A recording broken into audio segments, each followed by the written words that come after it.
As I have said repeatedly since my return from Beijing, the Chinese government is to be congratulated for the extraordinary measures it has taken to contain the outbreak. We would have seen many more cases outside China by now, and probably does, if it were not for the government's efforts and the progress they have made to protect their own people and the people of the world. The speed with which China detected the outbreak, isolated the virus, sequenced the genome, and shared it with WHO and the world are very impressive and beyond words. So is China's commitment to transparency and to supporting other countries. In many ways, China is actually setting a new standard for outbreak response, and it's not an exaggeration. Thanks to their efforts, the number of cases in the rest of the world so far has remained relatively small. I'm declaring a public health emergency of international concern over the global outbreak of novel coronavirus. The main reason for this declaration is not because of what is happening in China, but because of what is happening in other countries. Let me be clear.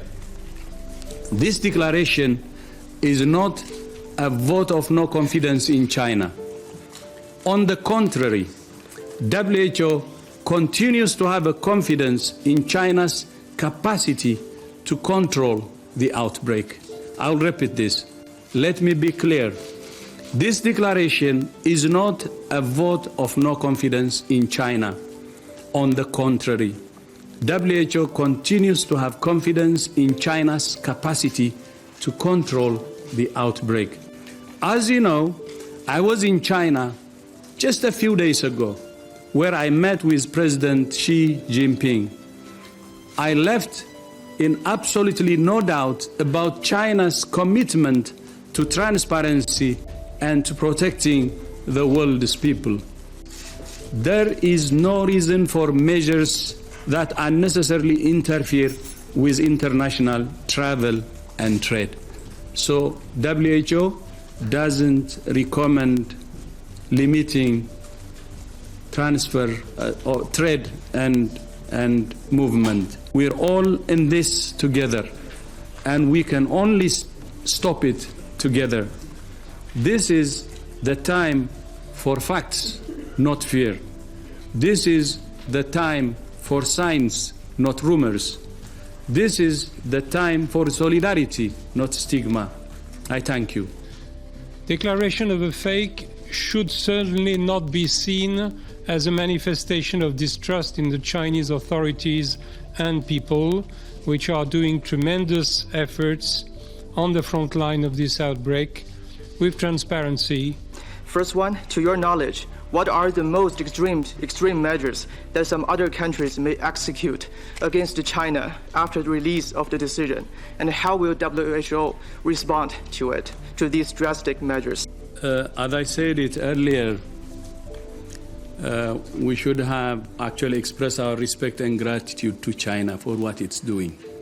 It has already done incredible things to limit the transmission of the virus to other countries. And where respect is due, then you don't punish. Meaning, if anyone is thinking about taking measures, it's going to be wrong. And WHO doesn't recommend and actually opposes any restrictions for travel and trade or other measures against China. Dr. Tedros, thank you very much. Two quick questions. One is, I'm not quite sure about the travel recommendations. It sounds like you and Dr. Hussain are saying different things. The WHO is not recommending a travel recommendation, but that countries themselves should be allowed to. So how does that all fit together? Because as you know, there are a lot of countries that are already reacting. We don't recommend travel or trade restrictions as WHO.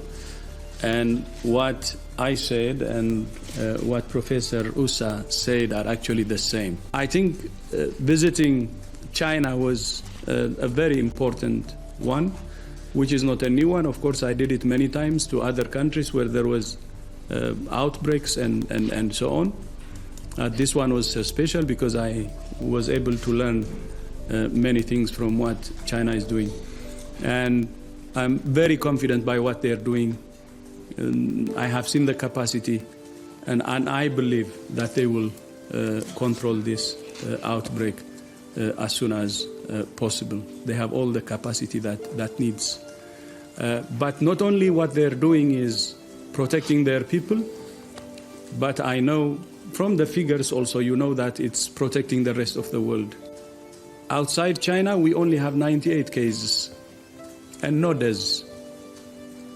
If strong measures were not taken in China, this would not have happened. And that's why I also said we have to appreciate what China is doing.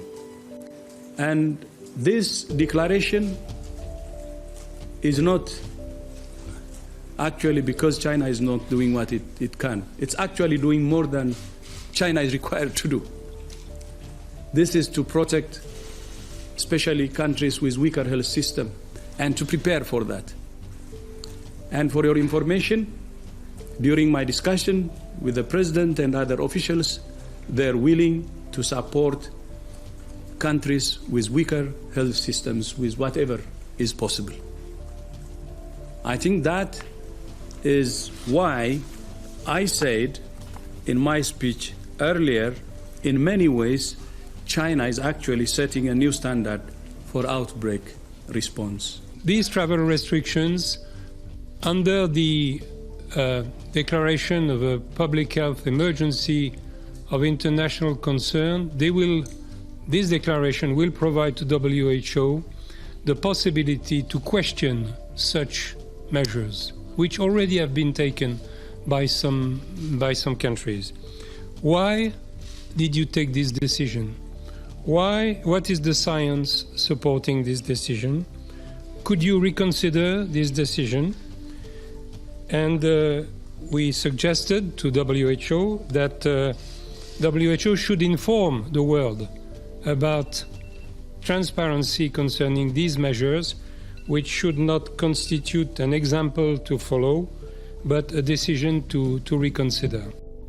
The President has signed a presidential proclamation using his authority pursuant to Section 212F of the Immigration and Nationality Act, temporarily suspending the entry into the United States of foreign nationals who pose a risk of transmitting the 2019 novel coronavirus.